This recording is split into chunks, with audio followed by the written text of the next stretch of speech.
this is Kathy Pettit. I have been at Peckham for about 7.5 years. I am the manager of vocational training services.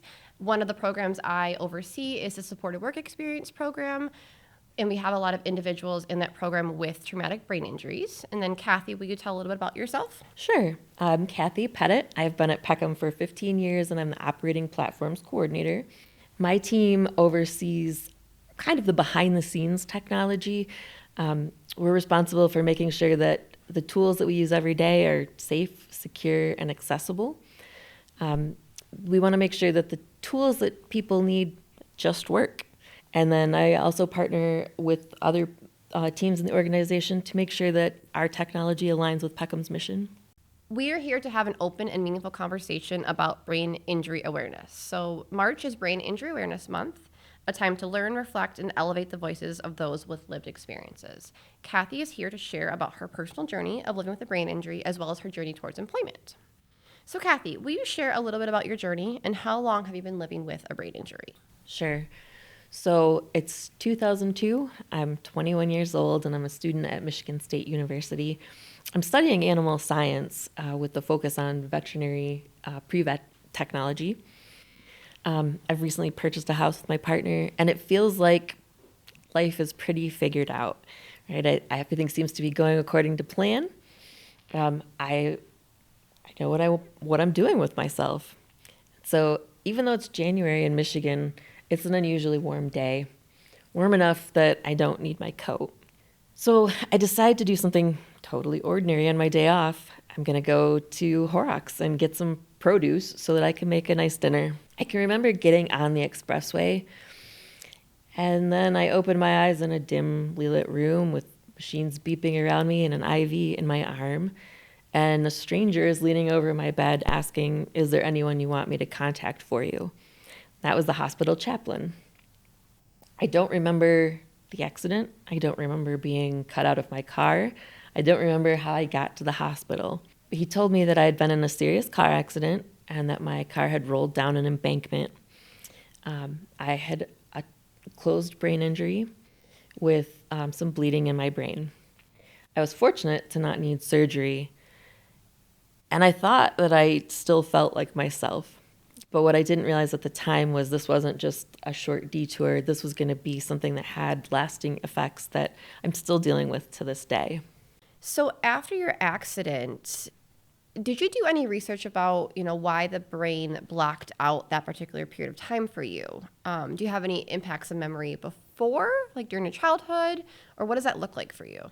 Yeah, so the doctors said that when you have something that's traumatic, painful, a lot of times your brain just kind of prevents you from accessing that.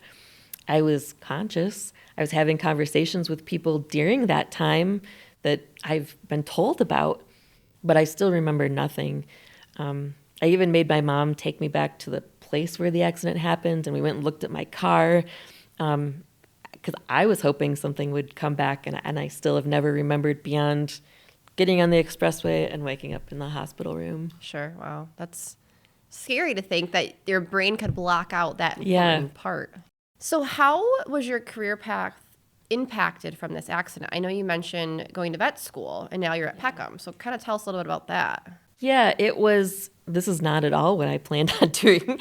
I had fully intended to be a veterinarian. I was studying animal science, and I was working at my vet's office, and I'd kind of planned up to that point. All of the things I did were in service of getting into vet school. And so I had more than a year of time that was just spent doing rehab and appointments, and like that was my life for pretty much a full year. And it never worked out to where I went back to that. I maybe for a while thought that was the way things were going to be, but it was not meant to be. I ended up here, and now I love what I do. I'm thrilled to be doing what I do, but it was not part of the original plan. Tell me about your employment journey after your TBI and your journey to Peckham. Sure. After my injury, I wasn't able to return to work right away. I had a lot of medical appointments and therapies, and a lot of fatigue and uncontrolled migraines that I was dealing with. When I was ready to think about coming back to work, it was hard. I still had gaps in my resume. And I was worried about how to explain my injury or when to explain my injury, especially because it's not something you can see. I applied to Peckham because I knew that they would look beyond the gaps in the resume. And at the time, I really thought it was just going to be a temporary thing. And I was terrified when I checked that box that said I had a disability because I didn't know how it would be received. But when I went to the interview, I was met with opportunity and understanding instead of judgment. I started in the contact center, and I was successful. I moved to the help desk. I did some IT training, and I did an internship with the state of Michigan. And eventually, the manager of IT at the time asked me how I'd feel about joining Peckham IT. And that was the moment I realized I wasn't just being accommodated, I was growing. I've now been in an IT staff role at Peckham for 13 years. And even though it was never my original plan, it became the right one. Because what started as a detour became a career that I love. Many brain injuries are non apparent or invisible to other people. So, can you share what it's been like navigating a disability that is invisible, and what do you wish people understood about that experience? It is difficult because it's something that people can't see. There's no cast, no wheelchair, no obvious signs that something is wrong. Early on, that made it especially difficult for people to understand why I was suddenly struggling with things that used to be easy. Reading, remembering conversations, processing sound, managing fatigue. I remember moments where people thought that I was being difficult because I wasn't trying hard enough because I couldn't seem to just push through. Even the people that I loved the most didn't understand. And I think one of the things that people don't understand is that invisible doesn't mean minor. Brain injuries affect how you think, how you process things, how tired you get, and how you experience the world. And those effects can change over time. Belief matters. Being believed, even when you can't see the injury, makes an enormous difference. You mentioned you had a closed head injury. What's the difference? How does that impact people's abilities post-injury? Sure. Like a closed head injury is where the skull itself isn't fractured. Okay. It's like an open head injury when you do have a breakage in the skull. And even though it seems counterintuitive, closed head injuries can cause more damage because it's a small space, and if your brain swells or if you have bleeding or anything like that, it also adds compression. And so that causes additional injury beyond just the first impact. Things like sense of smell is one of the first things that's impacted. And the doctor explained it like the inside of your skull, where your sinuses are, is all kind of lots of ridges, sharp ridges. And so that tissue tends to get damaged first. And so it affects like your sense of taste and your sense of smell and things that you wouldn't necessarily think of as the first things, but that's in fact one of the tests they do is like they bring out little scents to try to get you to identify random smells to see if that was impacted. So I'm real sensitive about the expiration date of things like milk, because like a friend's mom made a pie and brought us a piece of pie and a glass of milk, and I ate my pie and drank my milk and didn't notice anything. And then 2 minutes later, she's like, "Oh, that milk was bad." And so, like, I just drank the whole glass of like expired. You would have never smelled it. I never smelled it. And so now I'm like, it goes bad tomorrow. That's the cutoff. Got it. Because I can't tell. Yeah. Because brain injury is invisible, it's not something that people just know about you when they look at you. How do you navigate, do you tell people right up front when you're working with them? Do you let them kind of figure it out? How much of that do you offer to them to help make things, I guess, accommodation-wise? Does that make sense? Yeah. It depends on the situation. So I work in IT, which is a male-dominated industry. And so to some extent, in order to just get the respect and I don't always mention it. It's something that's not a secret, but it's if I don't need anything specific from it, I may just, take my notes and record a meeting or whatever I need to do to cover my own needs. Whereas, I'm working on a master's degree right now, and so I did self-identify, as having a disability, and just said, I don't know that I'll need anything, but I'm just putting this out there just in case. So it's sort of on a case-by-case basis, I guess. Sure, and that way you can kind of figure out if you might need accommodations. Then's the time to step forward and say, here's what's going on. Yes, exactly. I don't think it's something that we want to be, we don't need to hide it, but each person has to kind of judge for themselves when's the right time and how do I ask for that accommodation. What do you wish colleagues understood about living and working with a brain injury? I wish people understood that brain injuries don't affect intelligence or motivation. They affect processing. So sometimes I need to write things down. I need to pace myself. I need to take more time switching between tasks. And sometimes I get really tired all of a sudden. But none of that means I care less or contribute less.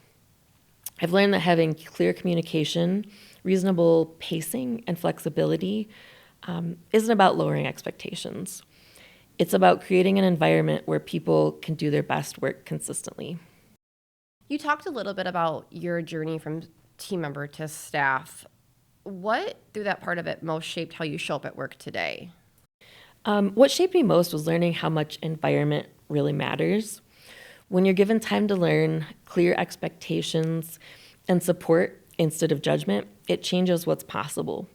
Moving from a team member role into staff reinforced for me that growth isn't about perfection. It's about potential, trust, and opportunity. That experience deeply influences how I lead people today and how I think about building systems and teams that work for real people. Psychological safety, inclusion, and your environment is all super important in any type of career you have. What behaviors from peers and leaders at Peckham have made that possible for you? For me, psychological safety came from small, consistent behaviors.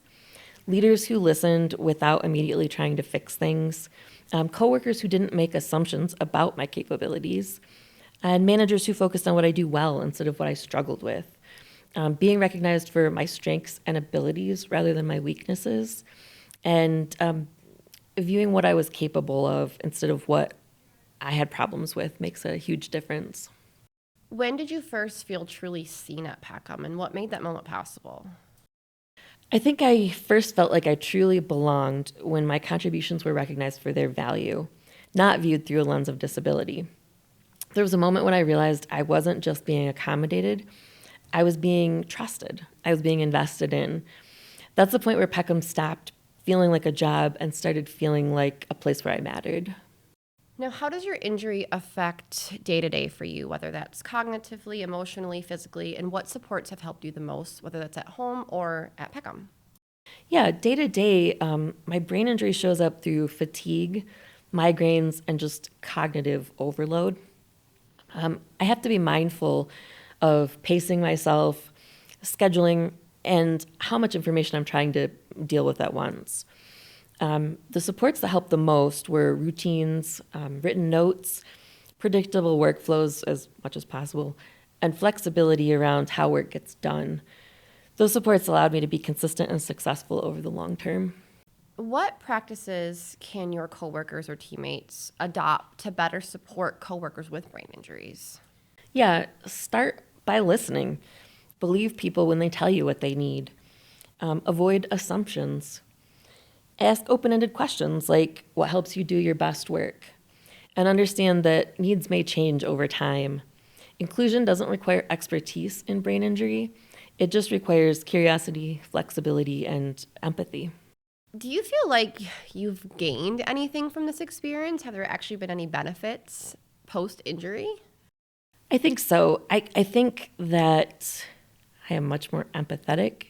I don't think I was not empathetic before, but I think I look at things differently than I did before because it is something that other people can't see and other people maybe make judgments on. I look at things through the lens of like giving people grace. And, you know, if somebody tells you they need something, then I think they probably know themselves best. You have a whole different perspective now because you're on the other side of things. Yeah. Definitely. I do feel a little dumber. And the more tired I am, the more difficult it is to like find the right word, or I can feel myself working slower. And so I feel like I was fortunate because I'm still pretty okay. You know, like I'm still pretty good at everything, but I do feel like I could tell there's a difference. If you could leave one message with someone who's currently in recovery, what would you tell them?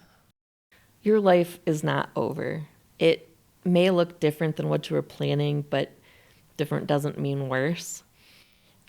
It's okay to grieve the life that you had and the plans that you had. That's not falling behind.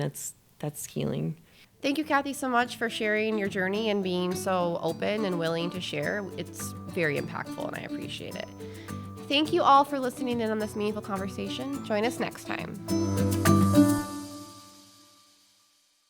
Did someone hit you?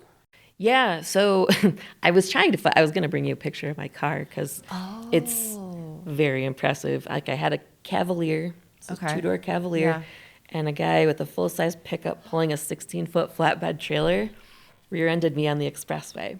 Like it was where there was an on-ramp coming on, so myself and the traffic in front of me had slowed down, and he was not paying attention. So he full 70-some miles an hour bashed into the back of my car, and then my car spun around and then rolled end over end down the embankment by the state secondary complex now. Were other cars hit too? No, just me. Just me. You're the lucky one. I was the lucky one, and they were building that complex at the time, and so the construction workers thought the guy had been hauling a junked car on his trailer, and that he'd lost the car. And then the one other guy was like, "Wait, there was someone in it." So like I had conversations with those guys. Like I gave them phone numbers, like my parents' phone number and my fiance's number and his parents' phone numbers, and like had full conversations with these people that I don't remember any of. Wild. And they cut the roof off my car and pulled me out, and so has a whole ride in the ambulance and like all the emergency room stuff. I got none of that. Yeah. Brain just blocked it out. It did, yeah. And I apparently was pretty spunky because like I told the nurses they couldn't have my ring, and a whole bunch of other stuff like that shows up like in the notes, but I don't remember any of that. Oh. Yeah. And I was never told like not to drive. Like I didn't lose my license or anything, but I didn't drive for a year, mostly because I didn't trust my own reaction time. And I didn't want to ever put anybody else through the same kind of thing. And then before I started driving, I voluntarily did Mary Freebed did driving evaluations for people that had been injured. And so like I did a driving test, cool with those folks just to make sure that somebody else thought I was ready for it.